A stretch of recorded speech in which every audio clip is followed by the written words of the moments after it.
welcome back to my channel. If you're new, I hope you'll stick around. Hit the subscribe button, the like button, and check out my new series, which is the planning series that I'm doing over the summer, where I talk about all about homeschooling and planning out your next year. So this is episode 3 in our planning series, and today we're diving into something that I get asked about all the time.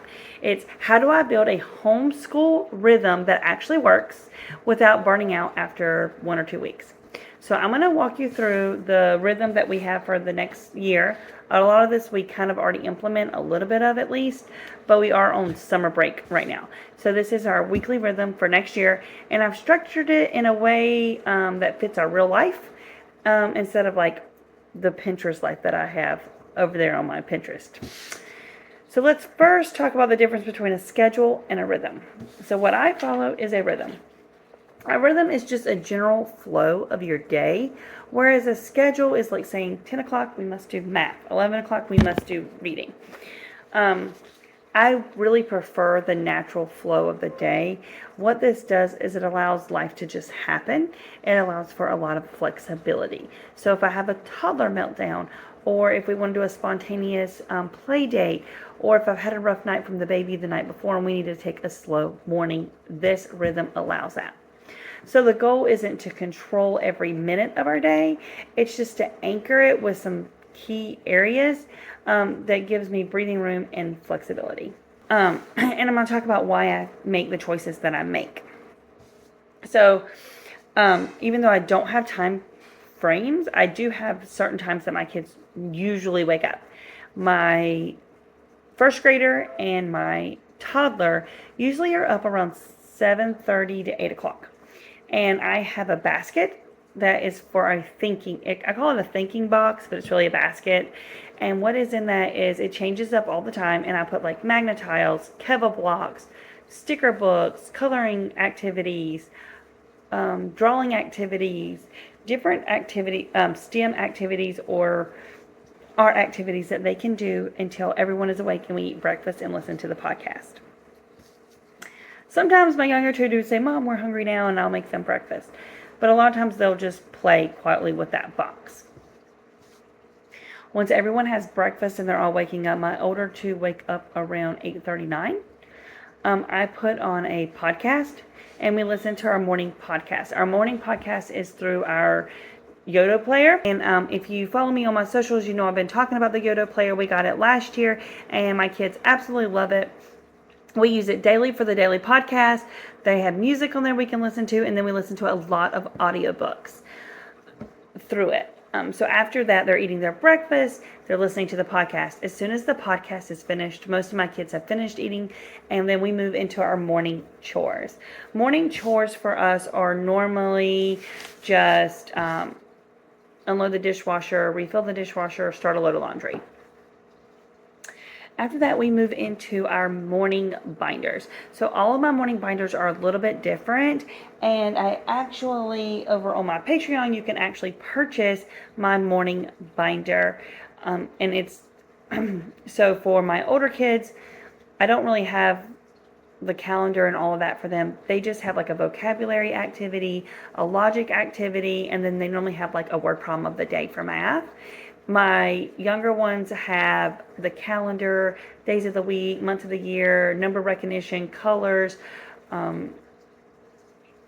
There's some more stuff with it. Continents, the oceans. And that's the ones that I've created, those morning binders. And that's what you can go check out over on my Patreon. I actually have them up for sale for the toddler one and the elementary, kindergarten, first grade level. So they do their morning binders. After that, we go into our together subject. Our together subject is about 30 minutes every day, 30 to 45 depending on their interest level. And we're doing the Beautiful Feet books. This ties in their literature, their geography, there's read alouds. We do cooking with it, art, nature studies, history. It encompasses so much. I cannot wait to do a video just showing you how I'm using Beautiful Feet books next year with both of my kids, and we're combining it together. So after they do that, we move into our together subjects. I just talked about our together subject. And then we move into brain break. Our brain break is where we actually will go outside and we'll go on a walk, or they'll play with their bikes and their skateboards. We'll go to the pool. We might go to the playground. If it's rainy or it's just too hot, we will pull out our Next Playground, which I want to do a video about Next Playground too. I absolutely love our Next Playground, and I'll leave the links down below for some of my favorite products. The Next Playground is amazing. What it is it's a little device that hooks up to your TV, and it's got a camera on it, and so the camera can see you. You become the player in the game, and they have boxing, bowling, how to train your dragon, some golf, some basketball, some regular fitness activities. They have yoga, meditation ones. They have just all kinds of games, and it's all about movement. It's a movement-based platform. So my kids play, get their wiggles out, do all the little activities, and then we move back in. So after that, we do our first work block. So on here, I just have it called core subjects, but it's just a work block. In that work block is when I really start with my youngest kids. I pull them first. My first grader does reading with me for about 30 minutes a day, and then I transition into my 3-year-old, and we do about 15 minutes of school.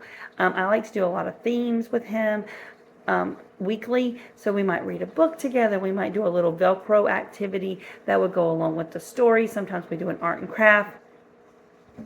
I also do 25 to 30 minutes with my first grader with his math in this time frame as well. My older kids are pretty independent. They don't really need me very much, but this is when they're going to work on their writing, their math, and their language arts. Science is incorporated in with that beautiful feat, and we will come back to that. There's so much that I'm going to do with that. After that, it's about lunchtime. So then what we do is we stop, we go to lunch. So we have lunch and our midday reset. Everyone pitches in for a cleanup while I'm making lunch. So if the toddler has destroyed anything, we clean it up. We kind of put up what we were working with school, even though we're not done with school. We will switch over the laundry at this point, and we'll eat lunch. And after that, we'll put our lunch dishes into the dishwasher. That brings me to my second work block. So the second work block is where I actually pull my older boys. I will pull my first grader if I need to, but he does really good. We normally get his knocked out first thing in the morning. I'll pull my older boys, and I'll see if there's anything they need help with. My 6th grader, I do still work with him a lot with his ELA, just because he's not as strong in his ELA as he is math. So I'll pull him, I'll work with him, I'll check in with my oldest son who is in 7th grade, and I'll see if there's anything he wants me to touch base with. If he wants me to go over his math, I'll look over it, make sure they've done everything, if it's correct. If not, I will pull them and work with them and help them go over, what's wrong or what the misconception was. And then we go into quiet time. All of my kids do quiet time. I used to not, and I would pull my older boys and we would do science, but my older boys really like quiet time. So I do quiet time for the whole family, and it's called quiet time or independent studies.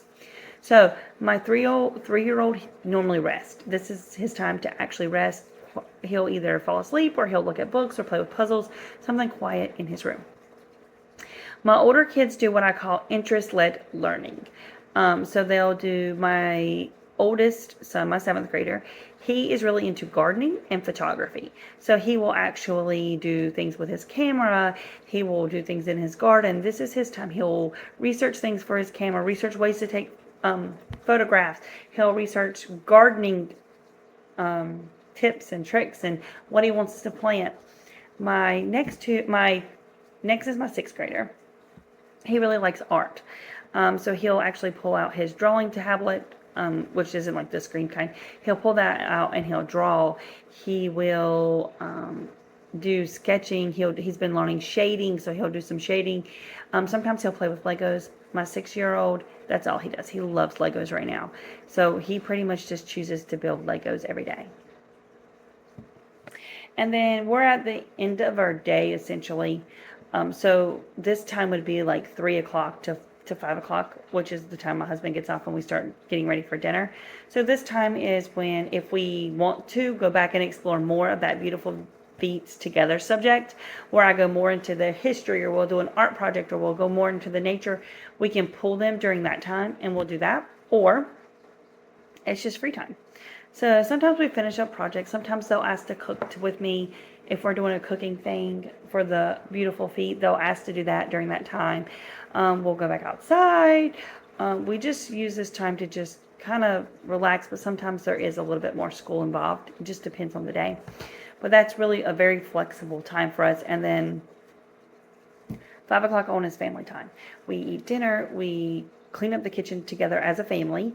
And then we normally go on a walk together as a family, or we will let the kids just play outside with their like sidewalk chalk and all the things, while we just kind of hang out with the baby on a big play mat out in the grass. So it's just a really just family time until bedtime routine. The beauty of a rhythm is that it's repeatable but not rigid. So we kind of, again, we follow this same pattern every day, but I'm not saying, okay, it's 10 o'clock, what are you doing? We should be doing math right now. I used to have that mindset because I was leaving the classroom, and I really had to shift my mindset over the years, and I found that that doesn't work for our family. So it's more about repeating the same activities in a certain order than the rigidity of like, this is 10 o'clock, we must do this. It also helps create trust. Your kids know what to expect, and so do you. And if you're trying to build your own rhythm, start with anchors. Start with, okay, I know we do mealtime at this time.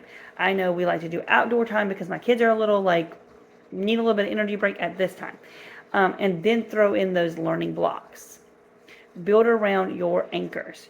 And remember, you're allowed to change it. If I find that this isn't working for us anymore, or by the time we start school next month, then I'll just throw this out and I'll build it based off of what works for us.